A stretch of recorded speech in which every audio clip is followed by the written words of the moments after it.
Welcome to Access Television. I'm Gunargie O'Sullivan, your host of Red Hot Topics. Today I have a special guest. Her name is Tsastilqualus, at least that's how I pronounce it. And she is the matriarch of the Maamtagila and the Umbers house. Today we are going to tackle, no pun on words, fish farms, Indian and Northern Affair Custom Code chiefs, and more. First of all, I want to know, what makes a matriarch? Matriarch is the oldest woman of the family, and is somebody also that's very cultural. And a matriarch, way back in the day, we are a matriarchal society. Way back in the day, the matriarchs held a quite high position, just like the chiefs do. But through colonization, the matriarchs have been pushed aside, and I do believe that's what's weakened our people, that we need to get back to the matriarchal system. And then came Ambers Umbas. How do you pronounce your first name? Tsastilqualus. Tsastilqualus, Yes. and what does it mean? It means where people gather for warmth. Okay. My grandfather explained it as the fire in the middle of the big house. People surround themselves to keep warm. Oh, wow, that's a beautiful name. Mm-hmm. And so you have brought back the way of the matriarch. We've been hearing a lot of talk about matriarchs with the previous Justice Minister and Attorney General, Jody Wilson-Raybould, has talked and introduced the integrity of the big house to Parliamentary Hill. We're taking huge steps here, but your main concern is over fish farms and Indian and Northern Affair chiefs who have been partnering with Cermak fish farms, and you're an anti-fish farmer, like you're all about wild salmon. Yes, I've been for over a year now as a matriarch. We started a camp, and we also went on the water and occupied a place right in front of a fish farm. The Namgis and the Tlowitsis people, they were successful in having some fish farms that are going to be removed, but that only pertains to them. The village that I come from is Ichikan, and there's one fish farm there, and there's now approval for 2 more that are going to be moved in right in front of my home village. So I'm going to read a statement that I'm releasing, and it's going to be sent to all the chiefs and all the other chief organizations like the Union of East Indian Chiefs as well. Okay. So, I'm a matriarch and my lineage was born into the Maamtagila people. My name is Tsastilqualus. My father was Basil Ambers and my grandfather was Jack Ambers, both of which were chiefs in the Maamtagila, and this was recognized in our Gutsi. In 1942, the Maamtagila and the tlowitsis tribes amalgamated in order to strengthen the 2 bands. Both tribes had the understanding with the Department of Indian Affairs that was with this amalgamation would become homes, schools, and a healthcare unit to bring our children home from St. Michael's Residential School. The terms were that there would always be chiefs representing each band. In other words, there would be a chief of the tlowitsis and a chief of the Maamtagila with jurisdiction over their own respective territories. The DIA failed to honor any of the agreements, forcing many of our people to join other bands and move closer to the residential school. Another colonial act of displacement. In 1992, the tlowitsis illegally filed a BCR, which is a band council resolution that ceded Maamtagila territory to the tlowitsis with only 2 signatures on those forms. And you've sent me those signatures and the evidence of that. Yeah. Okay. And when the amalgamation was done in 1942, you'll see that there's quite a few chiefs that did sign on that. And when they decided to go for band custom, there was only 2 signatures, him and his father. Oh, the custom code chief? Yes. Okay. So today, Maamtagila are registered in various bands, but especially within the tlowitsis. From this day forward, we will not recognize ourselves through INAC or as tlowitsis or any other tribe, but instead returning to our Gutsi as Maamtagila. Furthermore, for 30 years, fish farms have been in the Tsastilqualus Sea, Broughton, Acapella, without the free, prior, and informed consent from each of the Tsastilqualus tribes. As Maamtagila, we are caretakers of Ichikan, Adams River, Port Neville, and no Maamtagila chief has been given consent for the fish farms on these territories. Thus, we are calling a meeting with all our membership chiefs and matriarchs to deal with this matter in our Gutsi. We will be pursuing a legal avenue to sue for the wrongful permission of resource extraction by a chief who signs without membership consultation or approval. Since the tlowitsis Band Custom Code chief holds the tlowitsis chieftainship and not Maamtagila, we demand all levels of government and forms of industry recognize he holds no jurisdiction over Maamtagila territories and cease all illegal activities immediately.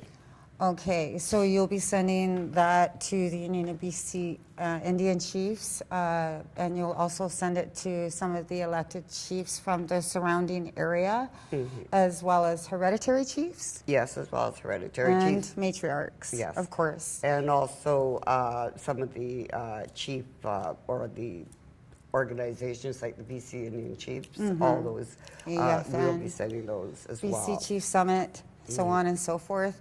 So just for clarification, for those of you who are watching, Gutsi is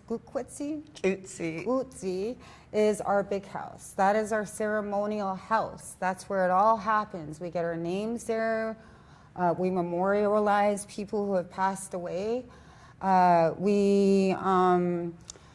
We even have our coming of age ceremonies, and all kinds of business goes on in the big house. You may remember John Horgan being in our big house in the Gutsi.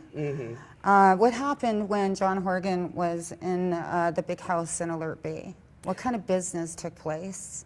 Well, when he got to our big house in Alert Bay, he basically really just pulled a lot of deceit by, trying to, tell our people over and over again the 10 years and the permits will be up in June, which is last June.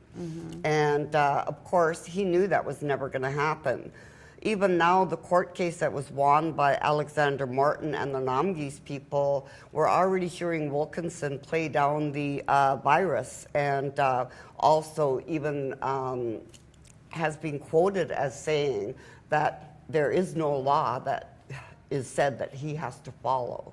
So we're already getting the little warnings that, again, the government is not going to be doing their job. And this is the second time that Alexander Martin has gone to court, and the court has ruled on the PBR virus being tested before they get put into the water.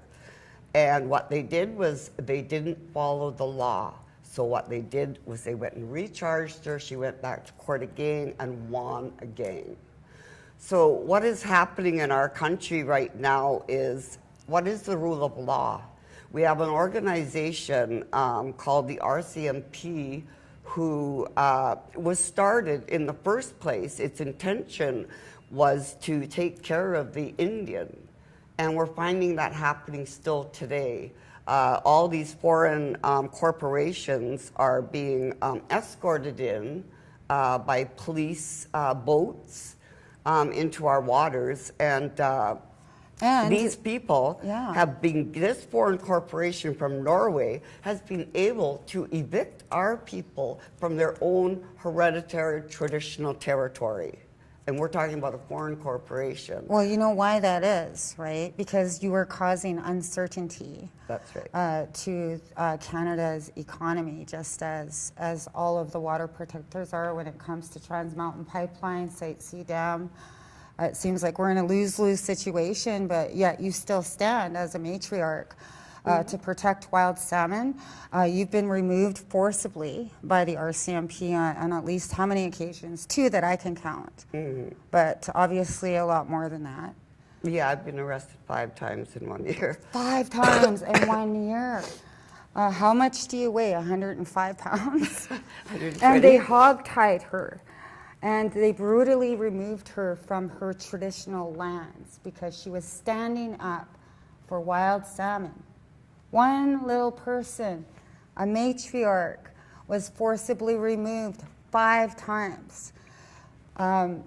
Umbers also has sat in front of the DFO office on the island, and that was the first time you were removed. We only have less than 3 minutes. Like, what do you really want to say to our listeners here at Access Television?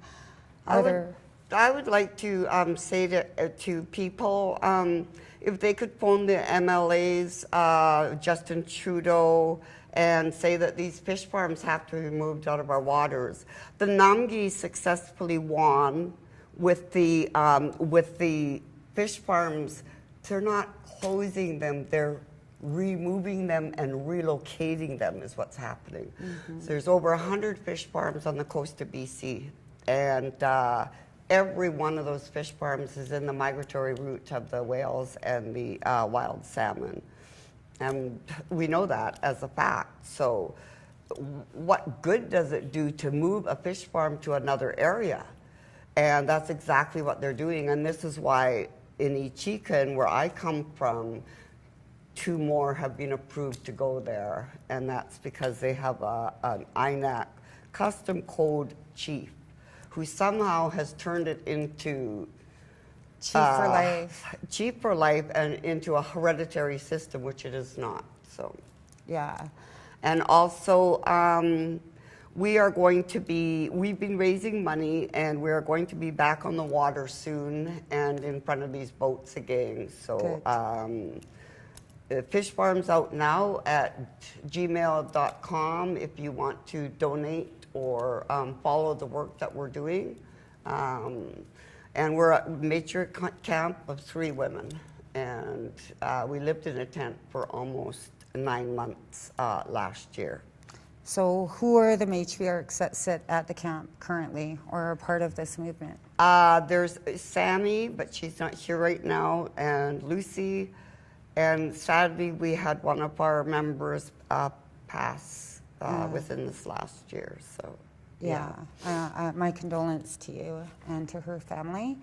And how can people participate? I know that there's a lot of people thinking about going back to their homelands, reclaiming their right to the land, living off of your own territory. How do we get from the urban city to your matriarch camp?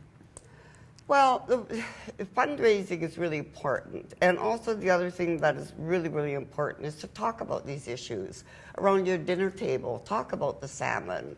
Talk about what's happening in our waters. Because I'll tell you one thing. They might divide that ocean up, but there's only one ocean. And that's important to remember.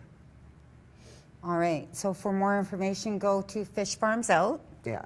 Out now. And you also have a Facebook page. Yes. What is it? SOS Save Our Salmon is one, as well as the Matriarch Camp has one as well. Okay. And how do people donate money to you? Do you have an email or a Gmail? We use Fish Farms Out Now at gmail.com. See, that's how you donate. It's as easy as that. Fish Farms Out. I'm Gunargie O'Sullivan, and this has been my lovely guest, Tsastilqualus. Tsastilqualus. Thank you so much. All right, thank you. We're close relatives. That's right. You get to see me reunite with my family right here, right now. And don't forget to follow us on Facebook.